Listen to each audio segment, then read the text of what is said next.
এটার সিলসিলা শুরু হয়েছে 2009 সাল থেকে এবং এর চূড়ান্ত পরিণতি 2024-এর এই 5 অগস্টে হয়েছে।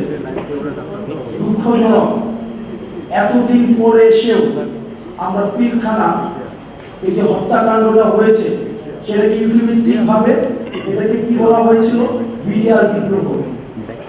পিলখানাটা হত্যাকাণ্ড স্টেট প্যাট্রোনাইজ করে একটা ইন্টেনশনালি একটা হত্যাকাণ্ড ঘটিয়েছে এবং সেটাকে দেখানো হয়েছে যেটা থেকে বিদ্রোহ।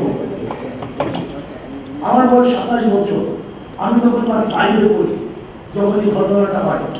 এখনো পর্যন্ত ওই যে কফিনের যে দৃশ্যটা আমার চোখে ভাসে, যে নিজের সহকর্মীর কফিনের দৃশ্যটা নিয়ে যাচ্ছে এবং এই মাটির সবচেয়ে কঠিন মনের মানুষ যারা, সবচেয়ে দৃঢ় প্রতিজ্ঞ মানুষ যারা, তাদের চোখ দিয়ে পানি পড়ছে এবং তারা নির্বাক।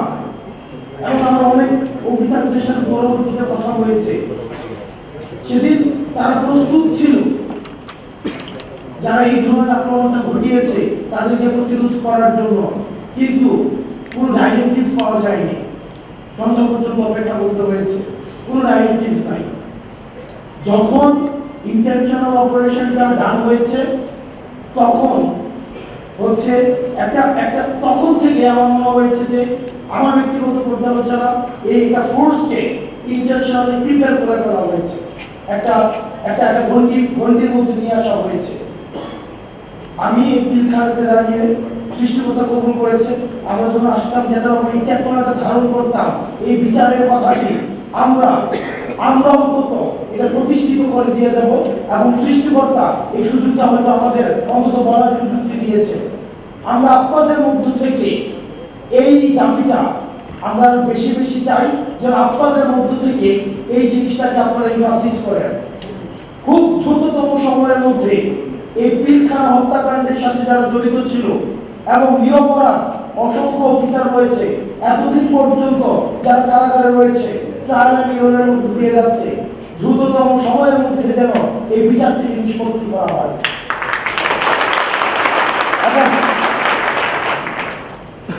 এই আমরা দেখছি যে বেশ অনেকদিন ধরে যে গুজরাটের কসাই উনি আমাদের সাম্প্রদায়িক সম্প্রীতি শিক্ষা দিচ্ছেন।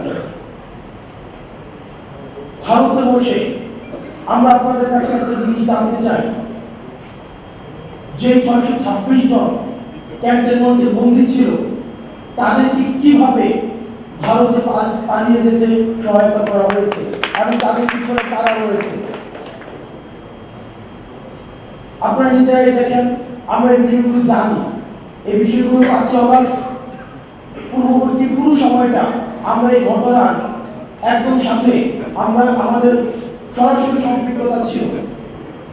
মিডফিল্ডের যে অফিসারগুলো ছিল এবং সৈনিকরা ছিল, কোর্ট মার্শালকে সামনে রেখে জেনারেলের বিরুদ্ধে গিয়ে তারা হচ্ছে ছাত্র জনতার পক্ষে রাস্তায় নেমে এসেছিল।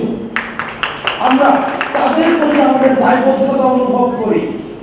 ইউনিফর্ম পরা যে অফিসাররা রয়েছে, যে সৈনিকরা রয়েছে, আমরা আপনাদের প্রতি দায়বদ্ধতা অনুভব করি। আপনাদের দায়বদ্ধতার জায়গা থেকে আপনারা নিশ্চিত করবেন যে 626 জন যারা এই ফেসিবাদের এনাবলার ছিল, কোলাবোরেটর ছিল, এই ফেসিবাদের যারা পৃষ্ঠপোষকতা দিয়েছে, যারা এই ফেসিবাদকে ডালপালা আকারে মহিরূপে গড়ে উঠতে সহায়তা করেছে, তাদেরকে কারা সীমান্ত পাড়ি দিয়ে আজকে ভারতে একটা সেফ এক্সিট করে দিয়েছিল, আপনারা সেই বিষয়টিকে নিশ্চিত করবেন। যারা ভারতে চলে গিয়েছে তাদের টাকা পয়সার কোনো অভাব নেই। আজকে আমি যখন পিলখানায় কথা বলছি, ঠিক এই মুহূর্তে mother of terror Sheikh Hasina ভারতে বসে তিনি জনসভায় বক্তব্য দেওয়ার প্রস্তুতি নিচ্ছেন এবং সেটা আমাদের জন্য লজ্জার। শিয়া বাটার ও ভিটামিন ই সমৃদ্ধ lily glam beauty soap. Lily, always beautiful. আমরা আমাদের জায়গা থেকে আমাদের এই ভোকালটা, এই যে জুলাই মুভমেন্টটা, এই জুলাই মুভমেন্টে 1500-এর বেশি শহীদ হয়েছে এবং 22,000-এর বেশি আহত হয়েছে, এটা যে জুলাই মুভমেন্ট ছিল। কিন্তু আমরা ওয়েস্টার্ন মিডিয়াতে দেখছি, আমরা ইন্ডিয়ান মিডিয়াতে দেখছি কনস্ট্যান্ট প্রপাগান্ডা চালিয়ে দেওয়া হচ্ছে। এটাকে বলা হচ্ছে rise of fundamentalism and just a political upheaval. আমরা আমাদের জায়গা থেকে এই জিনিসটাকে প্রতিষ্ঠিত করতে হবে। এটা শুধুমাত্র পলিটিক্যাল আবির্ভাব ছিল না, এটা রাইজ অফ ফান্ডামেন্টালিজম না, এটা একটা সকল শ্রেণী পেশার মানুষের, ছাত্র, নাগরিক এবং সিপাহী যারা, সৈনিক যারা, সবাই রাস্তায় নেমে এসেছিল এই ফেসিবাদের বিরুদ্ধে। এবং এটা ফেসিবাদের পৃথিবীর যে কোনো প্রান্তে, এটা একদম পূর্ব থেকে পশ্চিম, উত্তর থেকে দক্ষিণ, যেখানেই ফেসিবাদ আবার মাথা চাড়া দিয়ে উঠতে চাইবে, এই শেখ হাসিনার পতন এটি হবে একটি টেক্সটবুক এক্সাম্পল। যেখানে ফেসিবাদ মাথা চাড়া দিয়ে উঠতে চাইবে, এই শেখ হাসিনার পতনটা হবে এটা একটা টেক্সটবুক এক্সাম্পল। যে ছাত্র নাগরিক, যেমন সিরিয়াতে 53 বছর পরে আসাদের পতন ঘটেছে, আমাদের দেশে 16 বছরের পরে আসাদের পতন ঘটেছে, আমাদের আসাদ নামক যে ফিমেল ক্যারেক্টার হাসিনার পতন ঘটেছে।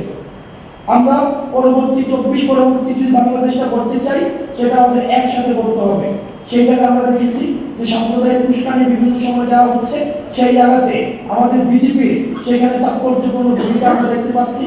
আমরা আমাদের পরবর্তী 24 পরবর্তী যে বাংলাদেশটা রয়েছে সেটি গড়ার জন্য আমরা সবাইকে একসাথে নিয়ে আমরা কাজ করতে চাই। এবং ইন্ডিয়ান এবং ওয়েস্টার্ন মিডিয়াতে যে ধরনের প্রপাগান্ডা এখন বর্তমানে স্প্রেড করা হচ্ছে, সেগুলোর বিরুদ্ধে আমাদের কালেকটিভ কাউন্টার প্রপাগান্ডা স্যার আমাদেরকে চালাতে হবে। এবং আমরা আমাদের ফেসিবাদ আর কোন রূপে আমরা ফিরতে দিব না, এটা কোন নামে আমরা ফিরতে দিব না। যেই ফেসিবাদ হয়ে উঠতে চাইবে তাদের বিরুদ্ধে আমাদের লড়াই এবং আমাদের সংগ্রাম অব্যাহত থাকবে। আপনারা ভালো থাকবেন, সুস্থ থাকবেন। আপনাদের সাথে সবসময় দেখা হবে রাজপথে, কখনোই আপোষে নয়, সংগ্রামে। সালামু আলাইকুম।